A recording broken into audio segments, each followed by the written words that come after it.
Good afternoon, everybody. Welcome to another episode of ShiresHEALTH, something we instituted really 2 years ago when the pandemic broke out in Bennington County and across the world.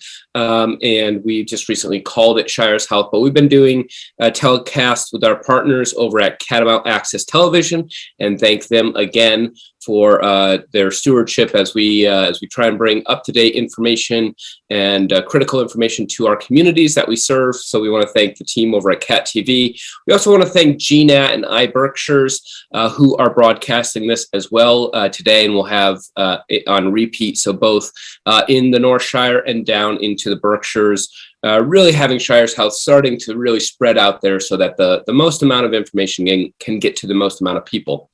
We also have to thank Southwestern Vermont Medical Center, who have been our partners through all of this. There have been some shows that we haven't had them on, but they've always been in the background helping us move the conversation forward. And they've also been on plenty of these calls as well. And that has been Chief Medical Officer Trey Dobson. Good morning, good afternoon. How are you, Dr. Dobson? I'm doing great, Matt. I got a new jacket. I put it on just for you. Good. I appreciate that. Well, I know, you're becoming very well known with all these syndicated shows you're doing, Medical Matters. You've been on a couple of select board calls. You're really getting out there and trying to communicate as well. And so we're so happy to have you on ShiresHEALTH as well. Absolutely. And it's all just about being as transparent as possible. I'm just representing a team of wonderful nurses and doctors who are trying to do the best they can to provide the care for this community. And frankly, are doing a great job, and the community is doing a great job too. And we can elaborate that more, because I know the numbers are going up and it's getting very scary. And we want to talk about what really is happening out there. Yeah, yes, absolutely. So let's cut right into it, Dr. Dobson. Part of us getting back here, we were on a couple weeks ago, right before Thanksgiving. Our numbers were increasing then. Our numbers continue to increase, especially in Bennington County. So we want to have a lot of conversation around that. And then, I think we're also seeing the challenges now that are starting to be raised against wearing masks or having masks indoor, or vaccinations and boosters. And, COVID is still prevalent, and it's the worst it's ever been in Bennington County. So where's the vaccine supposed to help? So we want to make sure that we are listening to our community, hearing some of the concern, some of the fear, some of the skepticism, and making sure we have somebody like an expert like you on the call to help us kind of sift through what's fact, what's fiction, what's some gray area. So again, I appreciate you being on the call. Let's hop right in. So remind us, the best ways to prevent contracting COVID-19 or any other variant is what? Vaccination and mask wearing, and not being in gathering among groups of vaccinated and unvaccinated people. This really hasn't changed at all. And that's confusing to people when I start talking about it. But once they see the numbers, they understand.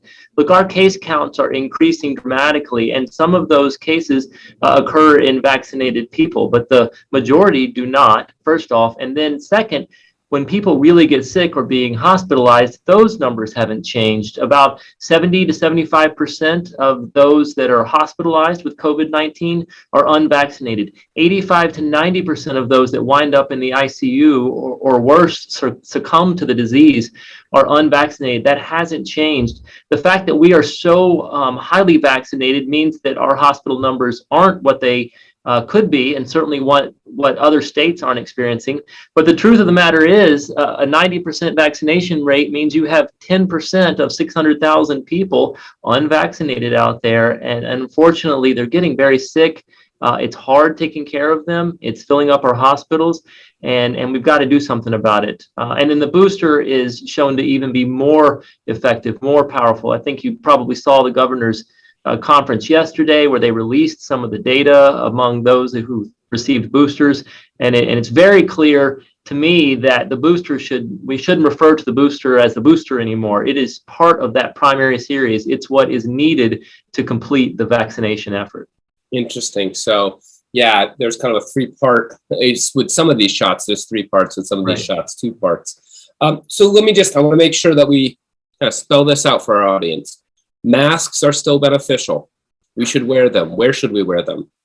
Absolutely, we still should wear them, and we're going to have to keep wearing them. They are beneficial, as you said. They're beneficial when the prevalence of the virus is high, and I always come back and say that because there will be a time when we can not wear masks because the prevalence will drop.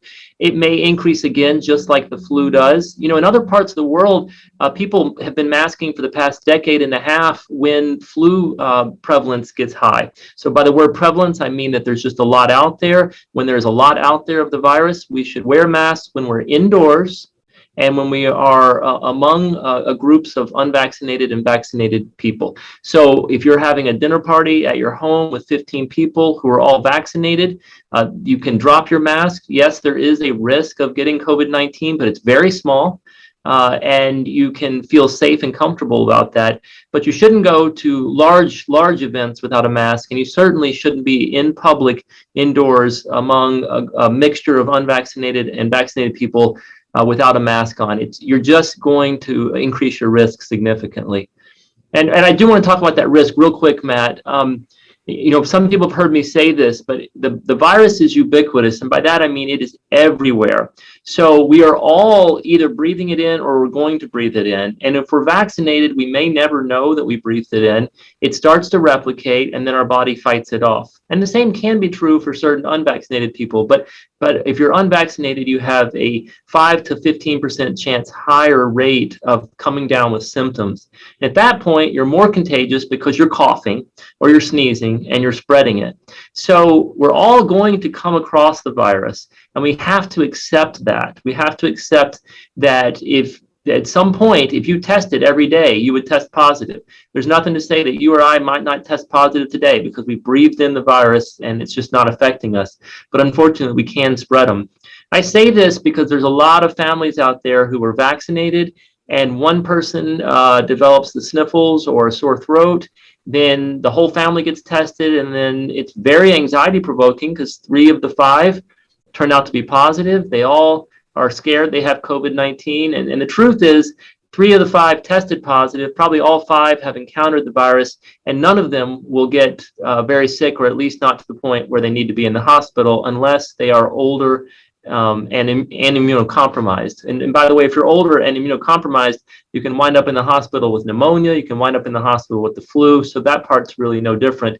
Unfortunately, COVID-19 has a higher mortality rate, meaning that people are more likely to die. Yeah.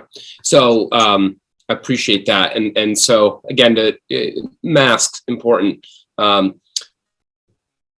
vaccination, right? So I just want to make clear what I'm hearing from you, at least, that even though we're seeing larger numbers in Vermont than I think everybody's comfortable with, and we're seeing the epicenter being very much in Bennington, and you can maybe give us a little bit of an update if we're still there today at this hour, or if we're a little bit down. Even with all those numbers, it is not the idea that the vaccine didn't work. Oh, absolutely not. If you look at the percentage of those who need to be hospitalized for COVID-19, as I mentioned earlier, those numbers really haven't changed at all. A vast majority, 70 to 75% of the just hospitalizations, routine hospitalizations for COVID-19 are unvaccinated. But when you start talking about ICU, that's 85 to 90%. And someone might say, well, yeah, but there's 10%. And again, those 10% are individuals that are at risk of all kinds of diseases anyway, due to their advanced age and due to their other medical conditions. So what we've experienced since August with this increasing rate and increasing hospitalizations is just even more evidence that we've got to be vaccinated and boosted if we're going to be able to reduce hospitalizations. Matt, we're going to talk about this a little bit, I believe, but we're pretty taxed right now in healthcare, and everyone, of course, is in their various professions. But we're looking at hospitals around the state that are close to capacity. And what does that mean? It means at some point, some services will have to stop in order for us to just be able to take care of these patients. Right now, in Vermont, we're looking at 25% of all the patients in ICU are COVID-19 patients.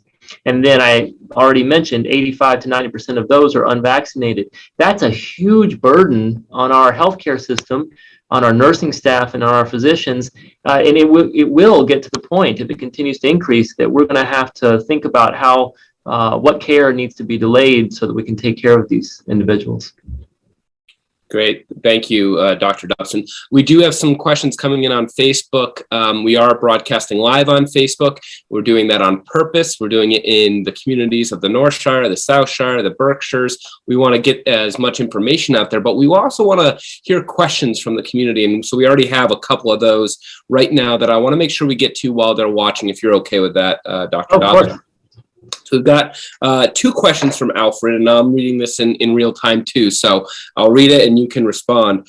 First, the news so far seems to indicate that most of the existing monoclonal antibodies will be much less effective against Omicron, with the exception of sotrovimab. Sure, you know what that is. GSK, VIR. Yes.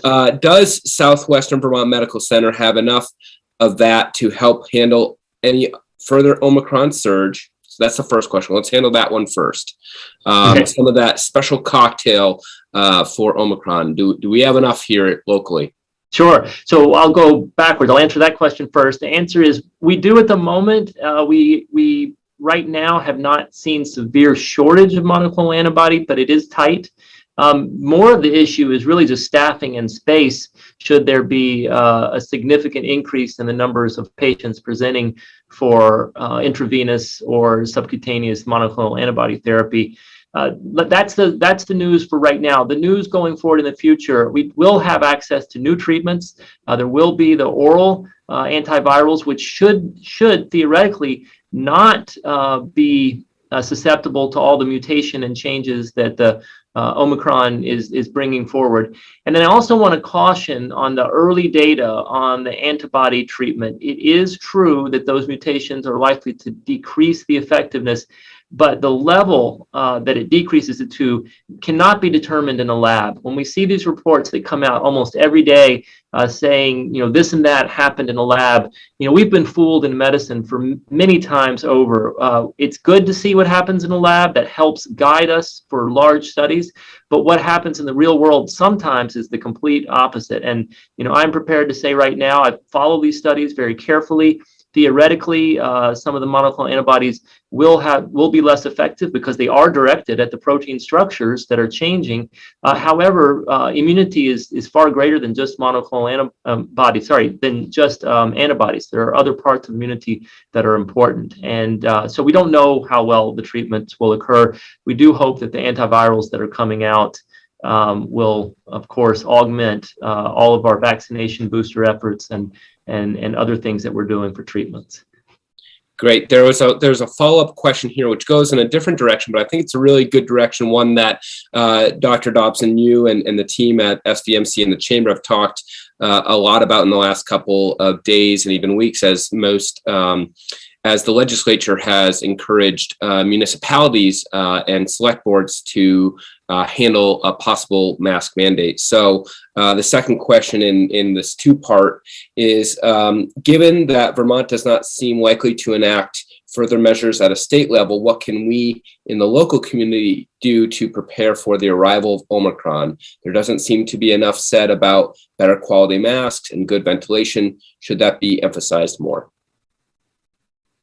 Well, yes. So in the short answer, yes. Emphasizing proper mask use, and especially, first off, mask use, in general, indoors, again, as I said, I'll stress that indoor mask use when you're in public is very important. Ventilation is also very important. I think that there was some pretty good discussion on ventilation back in the spring of 2020 that the author of this question is correct. That's kind of faded off, and I believe we can, reinvigorate the use of opening windows and making sure we're having any types of work or school gatherings in large spaces. So those are things that we need to stress. As far as mask mandates go, that is more of a governmental decision. From a medical aspect, I can say everybody should be wearing masks right now simply because the prevalence of the virus is so high. And again, the evidence shows that it's indoors. You really do not have to wear a mask outdoors unless you are very close to others, to the point that you're bouncing into them. And I stress that point because none of us want to be wearing masks all the time. We want to be able to be free of them when it's appropriate. And it is appropriate to do that if you are distanced and outdoors. Great. And we also had another question from Krista on Facebook. Any messaging on long COVID? The NIH just enrolled the Recover initiative for adult and pediatric cohorts. So can you speak a little bit to that as well? Right. Yeah, unfortunately, because of this, rebound of the disease, of the prevalence of the virus starting in August, it's kind of curtailed our attention towards long COVID, and we've got to get back there and be focused on it. I am in regular touch with Dr. Parsonet and others who run the clinic up at Dartmouth Hitchcock. He is enrolling people in various trials. He sees lots of patients. Of course, it's really a team. It's not just him. He just sort of organizes the clinic, and I know they are making some headway. I don't have much of an update as far as new treatments, new therapies that are going on. We're still trying to understand the disease itself and the long-term sequelae that some people are experiencing. Great, thank you. Breakdown for me, I'm just kind of wondering, and maybe there's some people out there that goes, the vaccine was supposed to, create antibodies in my body to resist COVID, and yet I have friends, family, maybe myself that has contracted COVID. What's going on scientifically with us putting a vaccine and boosters into ourselves, and then the idea that COVID can still impact us? Right. No, that's a great question. I kind of touched on it earlier, and so I'm going to repeat myself a little bit and then go more in depth. I just want to make sure it's clear. Some people get nervous when I say this, they get scared, but it's not if, it's when you encounter the virus. So when I'm out in public and I'm wearing a mask, I'm doing the best I can, there's going to be a situation where I encounter the virus and I breathe it in.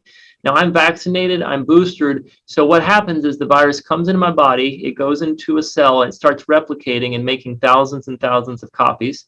Actually, probably more than that, but initially thousands.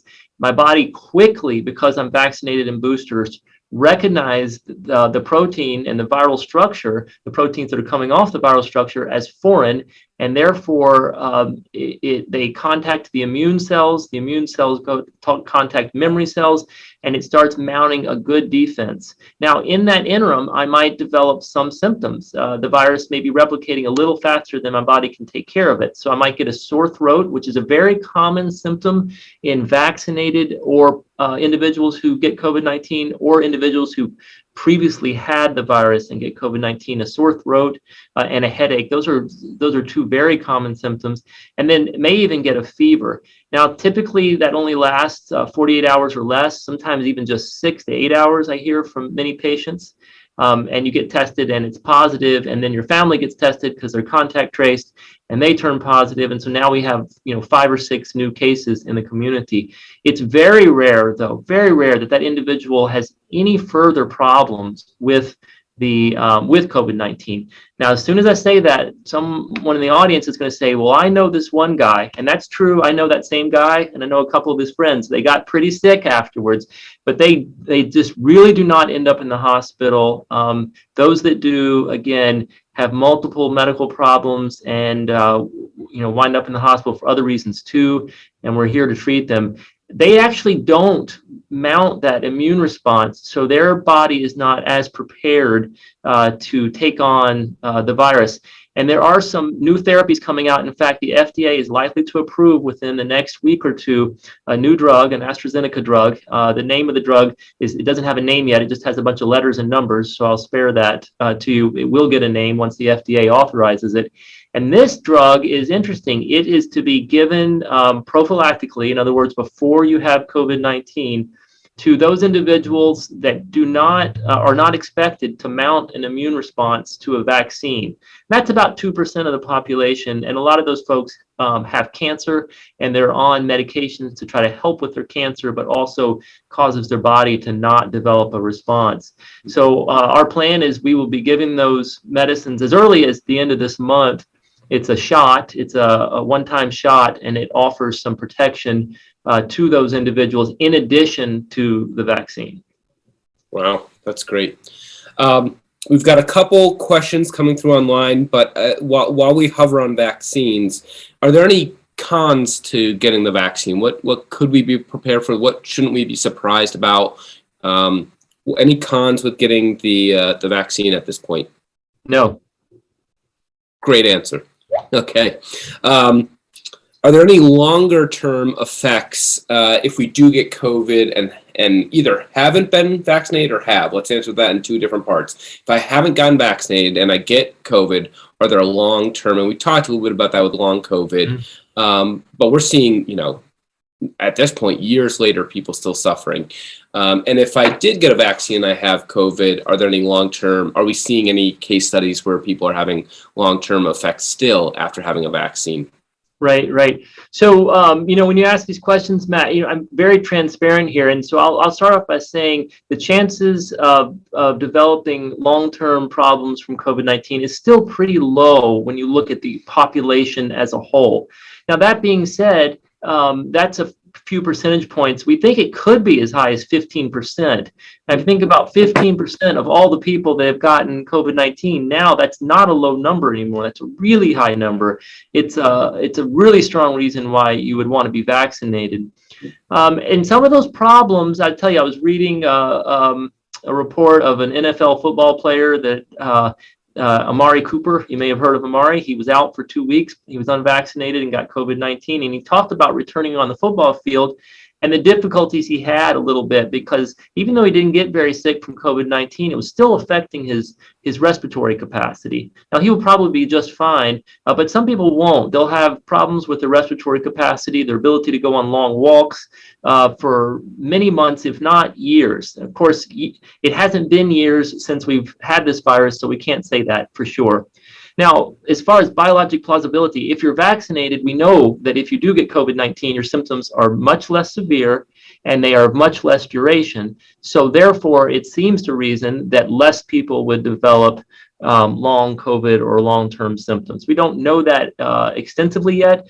We do see that in the unvaccinated population, those reporting long-term symptoms is much higher than the vaccinated population who have had COVID-19 thus far. This is one of those things, though, that is going to go on and on for years, and it's probably going to take at least 3 years before we have a good, firm grasp on what the problem is, first off, and then how we can best treat it. Okay, great. I have some questions about tests that I want to get to, and from two different people. One is, what are your feelings about home test kits? Should we be using them before gathering with others? Or let's just say even after gathering with others? Are they reliable? Is there a difference if you are symptomatic or not? Right. Yeah, these are great questions. And gosh, I think you and I talked about this back in April or May of 2020. And I said to you probably for certain by the holidays of 2020, we were going to have robust, accurate, inexpensive home tests. And boy, was I wrong. We still don't have those today. They are still very expensive. I happened to buy a kit myself solely because there was one on the shelf. I saw it and I said, I should know how, to use this exactly, even though I've seen them before in a laboratory setting. The accuracy of the test and the way they are intended to be used, they're intended to be used on people who are symptomatic.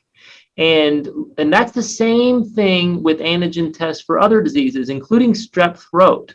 So, we don't go around swabbing people for strep throat who are asymptomatic just to see if they have it with these antigen kits, because sometimes it'll say, yes, they've got it, but it's not causing disease, so there's no problem. And in other times, the kit is not sensitive enough and it won't pick it up. So the way these tests are designed are, if you are symptomatic, then you can take the test, but if it's negative, you need to get a PCR.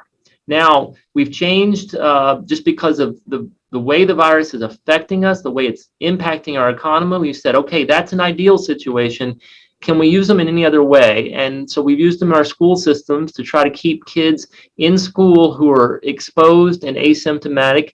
It's not a bad strategy. It relies on using the test every single day for the entire duration, so 5 days. And so in that way, if it's about 85% sensitive on day one and it's 85% sensitive on day two, that does increase the chance. But back to your question was, should we be using these and are they accurate? And the answer is, if you are symptomatic, you should use them. If you would like to use them before you gather, just make sure everyone's vaccinated to begin with. That helps the most. You can use the test to provide some reassurance. There are some limitations with it, and a PCR is more sensitive. Great. And of course, remind us, Dr. Dobson, SVMC also provides testing too. So where can we get tested? How is that going? I know right after Thanksgiving, you probably had larger numbers than you wanted, but to be expected. How is the testing going on at your campus and also your COVID site? Yeah, it's we invested our time and our resources and really our thought process on testing early in the pandemic, and as a result, we clearly have one of the best testing sites in New England. And when I say that, I'm just saying that for the community. That's the effort that was done. If people come to get tested and they come right when we open, there is typically a wait. Sometimes it's as long as an hour. I just ask for people to be patient and understand that we've got as much resources devoted to it as we possibly can. If you come a couple of hours after we're open, you generally have almost no wait.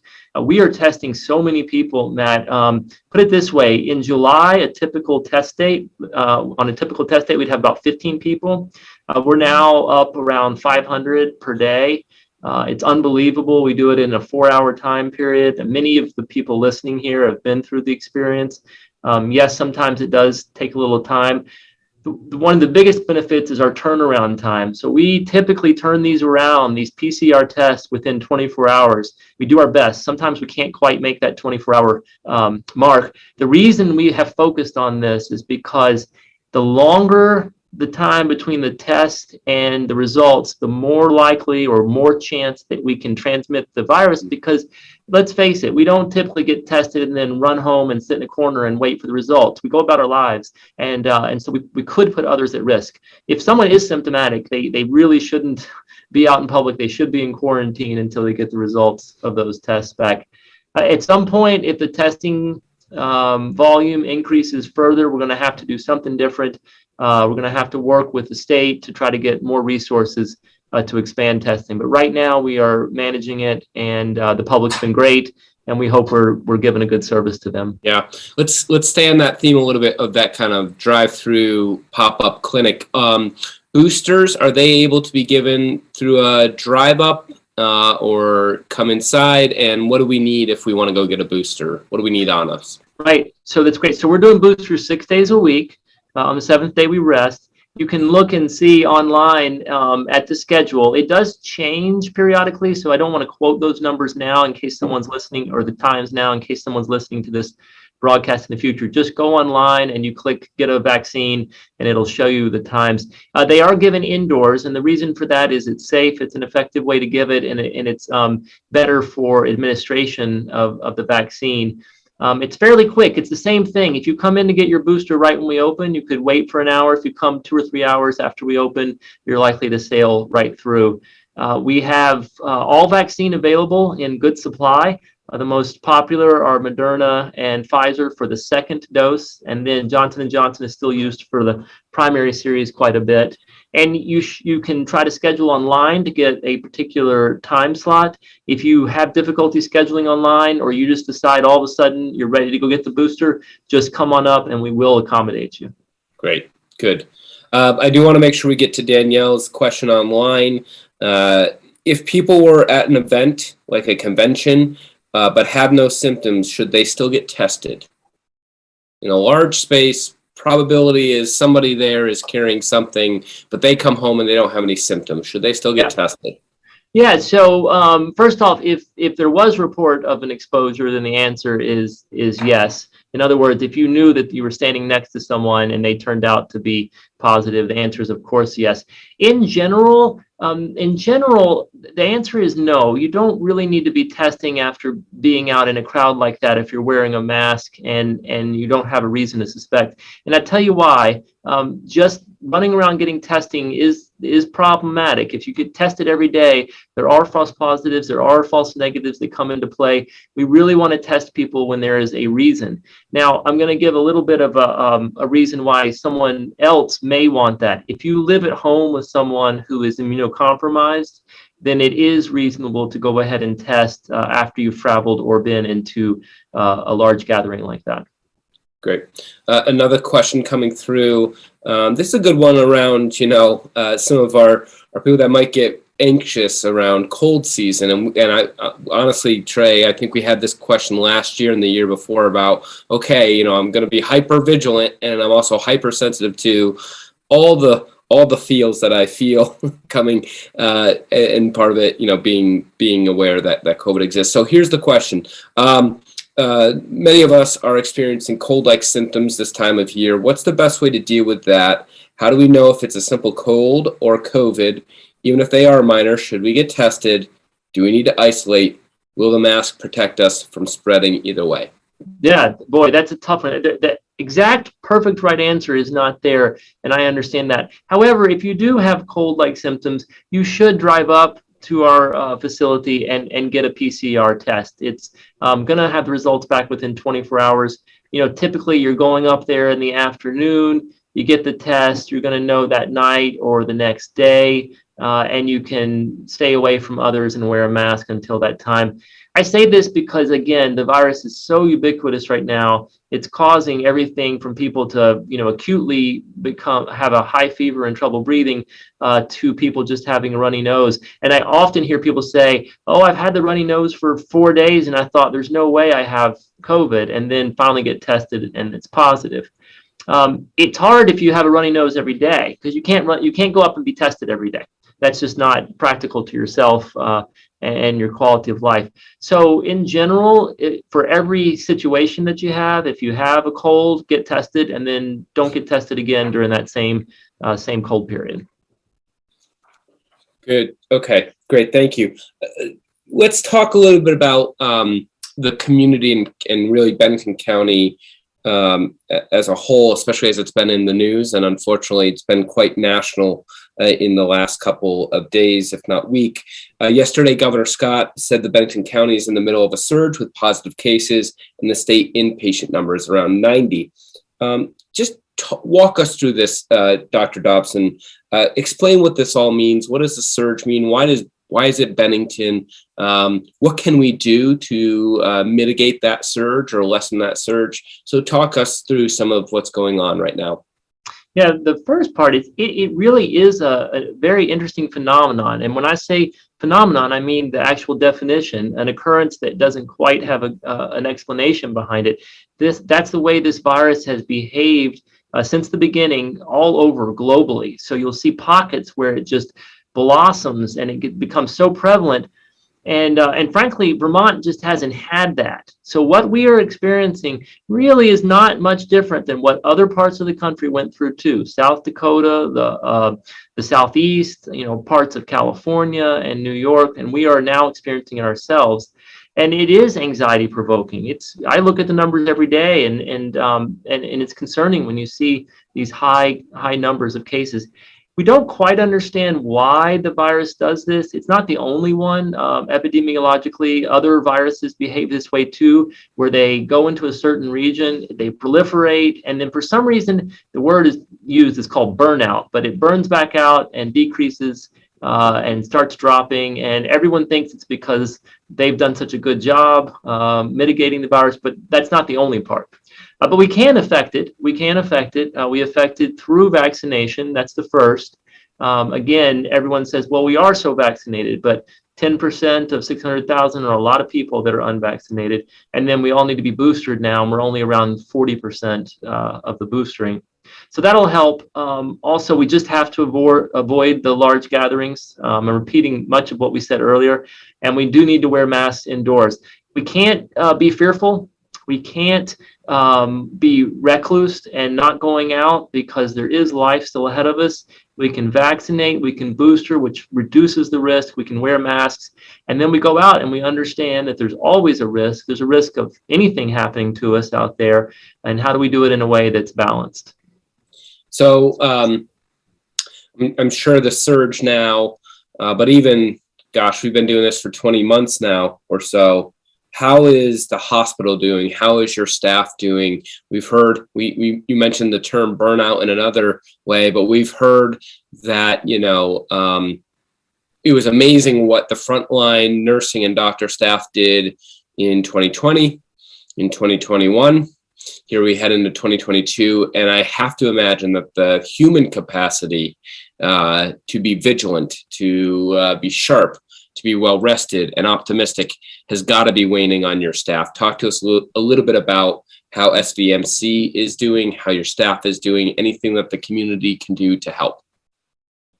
Yeah, it's Matt. Unfortunately, it's a very difficult situation right now. I'll avoid the word burnout, but I will say they have not lost compassion. They continue to work very hard, but they are frustrated with the numbers of patients coming in who have chosen to be unvaccinated and are now sick, needing care, and frankly, increasing the volume to the point where it makes it difficult to take care of patients who have other illnesses, who have done the right thing by vaccinating themselves against COVID-19 and are now here for other reasons. And frankly, they're getting bumped out by the unvaccinated folks who are presenting. So it makes it hard. The staff are weary. They want to see an end to this, just like everyone does.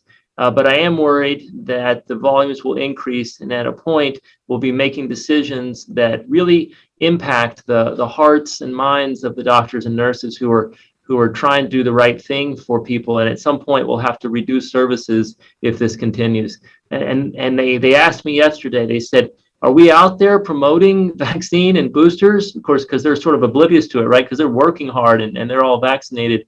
And I said, "Yes, we are. We'll keep at it." And the public just, has to understand this. I will say there's a lot of people who are unvaccinated that aren't really necessarily opposed to it. They just don't quite understand it. They haven't accepted it. They're worried about it. And those are the folks we need to talk to and help them see that being vaccinated is necessary to preserve our healthcare system and our economy.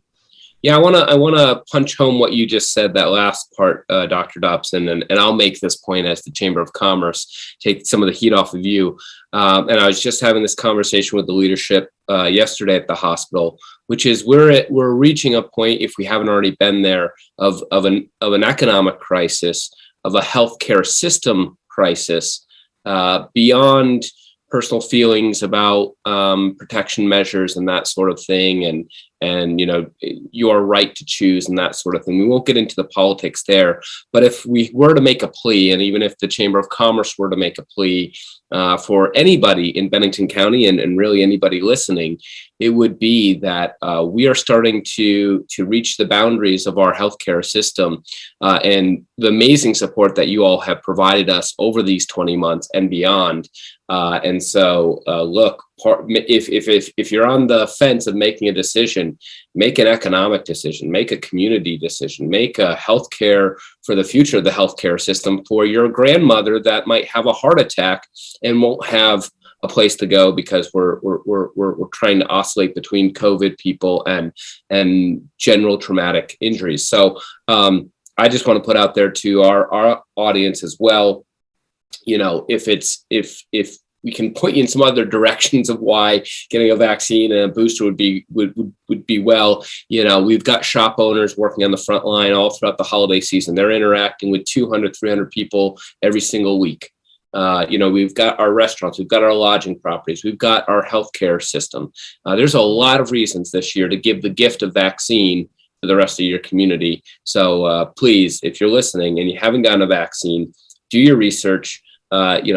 Trey's Dr. Dobson's been great with us, but give the gift of vaccine this year. We do have a couple more minutes left, so I want to encourage anybody, if you're still watching on Facebook, you have a question for Dr. Dobson, we've got a great group come through. We have a couple more minutes for those questions, but I do want to focus some of our attention. We haven't talked specifically about Omicron yet. So talk to us about any updates on that variant, and is it more severe than Delta? When should we expect it if it's already here? And what can we do, any additional measures we can do to protect ourselves against it? Sure, that's great. And by the way, I just want to say, Matt, what you said earlier about give the gift of vaccine, that's extremely well said. And So as far as Omicron is considered, I think everyone that's listening here probably reads a lot about it. So I will repeat some of the things that you already know, but it's good to come at this together with a standard understanding. So there's actually three things. The question is it more transmissible? Is it more virulent? And by that, the word virulent means does it cause worse disease if you get it? And the last thing is, can it evade your immune response, whether that's a vaccine-induced immune response or a prior history of COVID-19 response? And for the question of transmissibility, that one is starting to be fairly clear that yes, it is highly transmissible, at least as much as Delta and maybe a little bit more. The question of, is it more virulent? In other words, is it more deadly, or does it cause more disease? Every day there's a new headline in the paper, and all of this information is just based on laboratory studies. So when we look at laboratory studies, it's unclear whether or not it is more virulent. In fact, the studies are sort of pointing toward as less virulent, and we're starting to get some data out of South Africa that suggests it is less virulent. In other words, that it causes milder symptoms. I just want to be really cautious. We're in a great experiment right now where the press is reporting data before we've even had a chance to peer review it from a scientific standpoint. We've never done that before. We've always looked at data, we've checked it, we've made sure it's right. And in this situation, we're just taking the data and reading it out loud to everyone. And that's okay. We're in a pandemic. We want to be transparent, but I just want to be careful that we're not drawing conclusions prematurely and then making decisions on that. I can tell you biologically, it is very common that a virus will take hold, a mutation will take hold, and it is actually less virulent. As you can imagine, it would actually be an advantage to the virus, because if it's not killing its hosts, it can spread more. So, that's sort of a good thing. And that's actually probably why viruses typically tend to burn out over time to a low level background amount that affects the population. And that's what we would, call a steady state situation. And then finally, evading the immune response, evading our vaccine, so to speak. It's not really the vaccine it's evading, it's our own body that it's evading, or how the variant will respond to our therapies. Again, that is really based on laboratory data. So everyone probably saw this morning that Pfizer came out and said, look, if you get the 3 doses, the 2 primary series and the booster, it is effective. But what they mean is that they looked and they can see that antibodies are produced at a high level by individuals who have had the 3 shots, antibodies towards Omicron, as opposed to if you've only had 2 shots or you've had no vaccine. So I'm telling you, that's very good news. It needs to translate to real life. And in fact, it's probably going to translate to real life in even a better way, because as you've read, antibodies are not the only type of immune response our body does. When it gets a vaccine, when your body sees a vaccine, it makes antibodies, but it also makes other types of cells that use different mechanisms. And so hopefully those would still work.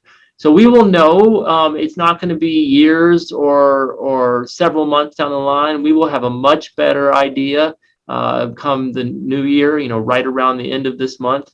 And at that point, that will help us prepare the next step. I can tell you what we all believe that will be, and that is making sure everyone has gotten a booster. And at some point, if we do need to modify the vaccine, which of course is, as you would imagine, already underway. They're already in that design phase. They'll be in the towards a manufacturing phase in about 90 days, should that be needed. Yeah, and we're getting to the point. Correct me, Dr. Dobson, but there's a possibility that there will be other variants. There may be, you may say, Matt, there's going to be a strong likelihood there's going to be other variants, especially in our lifetime. If you've often said we're going to live with COVID. There will be pockets of COVID for the foreseeable future, possibly through our life. There's going to be variants too, and so it just reminds me we've talked every now and then, maybe once or twice a year, about that kind of what I call the Stockholm Paradox, right? Which is kind of like, and everybody can research it, but basically it's saying, look, we need to deal with the brutal facts of our current reality and our current situation. We just need to know them. We need to just really take a lens and look at that, but we have to also have unwavering faith that we will succeed in the end. And it's that paradox there, right? And it's based off of a very famous admiral that was captured in war times. And how did he survive? How did he continue to have hope? And he said, well, it was dealing with the brutal fact of my situation. I was not getting out of prison that day, but have unwavering faith that someday I would. And so, I kind of go back to that too, doctor, of saying, and just come in here at any point, that, we're going to see probably I think of every time a Delta variant comes up and the sky falls, and then Omicron comes up, and if they can only find a more sinister name for the next one, will be even scarier. So talk to us a little bit about variants to be expected, and kind of, you've always had the great way of giving us hope at the end of all that. So talk to us about variants. Should we expect more? Go from there. No, that was great, and I'm glad you weren't referring to Stockholm syndrome, which is a very different type of illness or mental state. So no, you're exactly right. I mean, let me just start by saying something I said a long time ago. If viruses could mutate quickly and take over the human race, we wouldn't be here today. That would have happened a long time ago. So they can mutate, they can cause disease, they can cause deaths, they reset sort of our population base, and then we move through it. And we move through it probably for a couple of reasons. Our bodies figure out how to fight them, even past mutations, even getting past the virus's ability to mutate. And then second, something happens with the virus themselves where it gets to a certain level, and then it just tends to drop in its overall prevalence, and it finds a sweet spot where it's just hanging out in the background, affecting certain numbers of people. Look, the flu kills, this is unbelievable when I say this that people don't know this, the flu kills about 100 people a day in the United States, and sometimes it's even higher than that. That's just an average number. So at some point, COVID-19 is going to be right around there. The virus is going to take out 100, 200, 300 people per day on average, and we're going to have vaccine that helps keep it that low, and it keeps it really isolated towards those individuals who are at highest risk. And many people, despite Omicron, when we look at the history of the virus and how it's moved forward, don't believe that this is going to be another couple of years of trying to chase variants and increasing morbidity and mortality. We will be chasing variants, but we will get a hold of it, and we will, like you said, go forward, learn to live with it as just another risk in life. And if you are immunocompromised, it's another risk that you have to deal with, that you would have to deal with anyway, even if the virus wasn't around. Okay. I know doctors hate this, and you in particular hate this phrase, but if we were to have a crystal ball, and it was today, December 2022, are we still running into, hey, it's masking up again? Hey, we're going to encourage people not to get in large gatherings. Do you foresee, or kind of what's the next 12-month game plan? Let's just say there is incremental usage of vaccine that happens, but there's going to be a group of people that just aren't ever going to get the vaccine. And where does that put us in 12 months? Yeah, so 12 months is kind of near, unfortunately. It sounds like it's far away. It's only a year away. We'll be in a better position. Those folks that didn't vaccinate, actually many of them will. They will start vaccinating. They'll be required to at their job, or they just, change their mind and say, you know what, I'm going to get this done, and it's the right thing to do, and they figure out that it's okay. But like you said, there is a group that will never vaccinate. They will get COVID-19. They'll have symptoms. They'll either be hospitalized or not, but then they develop some level of immunity. It's not as good as vaccine. Often by getting the illness, it convinces them eventually to vaccinate. And we will be in a period, especially in the winter, where we're wearing masks at certain times, depending on what the background virus level is. So let me just say that again. In July, when we were doing 15 tests per day and was not seeing much virus, it really was okay to not wear masks, and that will happen again. And then when the virus prevalence increases, it'll be better if you wear masks in public indoor spaces. But you could still travel, you can still do the things you want. And again, it'll all be based on what the prevalence of the virus is in a particular region. Okay, Great. Thank you, Dr. Dobson, and thank you for this time. I know we're coming to the end of our portion here, but as we head into the holidays and specifically that kind of Christmas week into New Year's, what are some just last minute advice that you can give us that can continue not only with COVID, but we've often harped on this, that it's also, flu and sicknesses out there and colds. So give us some advice. And one question that did come up, and I want to hook it to the tail end of this, one of the last questions is there a particular mask we should be, if we're all masking up now again and we're being encouraged to go inside, is there a particular mask style that we should be looking for? So give us kind of a last push into the holiday season with best tips from Dr. Dobson, and what kind of masks should we be purchasing? Sure. So as far as actually really both of them, the holidays and travel, we need to get our influenza vaccine, your flu shot. And the reason that's so important is you don't want your immune system to be down already by the flu, and then you breathe in COVID because the COVID virus, the SARS-CoV-2, because then you really are getting a double whammy. And we see that with all kinds of diseases. If you get two of them, it is much worse than each of them individually. This year, unfortunately, the flu vaccine uptake has been much lower. It's down around 40%, and typically it's up around 65%. So we need it higher, much higher. So if you haven't gotten your flu vaccine, just go get it. You can get it at most pharmacies. You can make an appointment with your physician, and there's other places that you can get the flu vaccine. The second is again about risk. Right now, because the prevalence is so high, if you are an immunocompromised individual, if you're at the extremes of age, this holiday season, you may want to say, I'm going to go visit my family on the porch, but we are not going to have the big indoor time that we used to. There may be reasons why you need to see each other so badly, and you're willing to take that risk. And let me tell you, I support that, as long as you're vaccinated, and everyone is vaccinated there. That is for sure. For others that are not immunocompromised, they want to have small gatherings, just be vaccinated, and it is safe to do so. There is a risk, but it's low. For travel, if you are traveling on an airplane or in a tight compartments like in a train or other public transportation, most people actually feel more comfortable in an N95. It likely does decrease the risk. It's not necessary. I can tell you, I find it, even though I work in an N95 all the time around patients, I find it difficult to go long hours, and I tend to pull on the mask and pull it off to give myself a little bit of air coming through, even though that's all just perceived. And that itself is a risk. So it's actually more important that you get a comfortable mask that fits well. The surgical masks that are handed out in many locations now are sufficient for travel and sufficient for being indoors around others.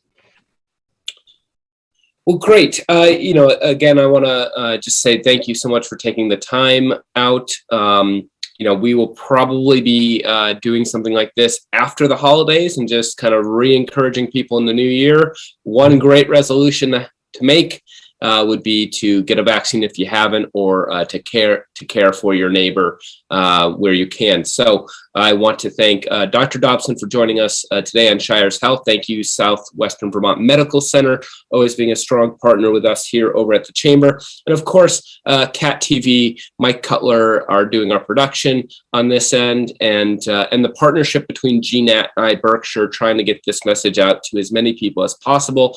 And again, Trey, hope just to give you and your family a happy holidays, a Merry Christmas, and see you next year. Thank you. Same with you, Matt, and same with the audience. And we'll talk about antiviral treatment next year, because that will be out. That sounds so good. Have a good one. You too.